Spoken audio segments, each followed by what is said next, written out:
Welcome to latest world news.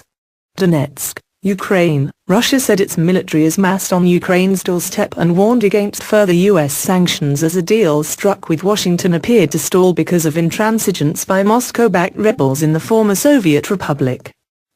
A threat by U.S. President Barack Obama that more sanctions would befall Moscow if the agreement, reached Thursday with Ukraine and the EU, failed was absolutely unacceptable, Kremlin spokesman Dmitry Peskov told Russian television. Our Western colleagues are trying to push responsibility towards our side. But it must be underlined, it is a collective responsibility, he said. He pointedly declared that, there are troops close to the Ukrainian border. Some are based there, others have been sent as reinforcements due to the situation in Ukraine, he added. The comments appear to be a warning shot to Washington that the situation could quickly degrade if Moscow were punished for a failed implementation of the accord. The White House reiterated it was watching Moscow to see if it is holding up its end of the deal.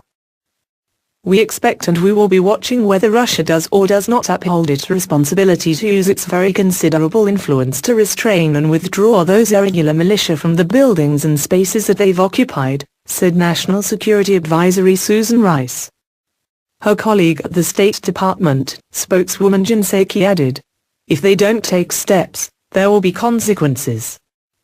The agreement included a call on all illegal armed groups to disarm and leave seized state buildings and squares. But on the ground in Ukraine's restive east, there were signs the pact was coming unstuck hours after the four parties signed off on it. Pro-Russian rebels were refusing to cede control of a string of towns they seized over the past 2 weeks. But, says Moscow, neither are pro-Western protesters in Kiev budging from the iconic Maidan Square they continue to occupy even after ousting former President Viktor Yanukovych 2 months ago. One cannot treat Russia like it is a shameful student, and brandish a piece of paper on which we put crosses next to the duties it has accomplished, said Peskov. If the hard-won agreement collapses, as Western and Ukrainian leaders fear it might, the United States has said it will quickly ramp up sanctions on Russia, which it holds responsible for supporting the separatists and stoking the crisis.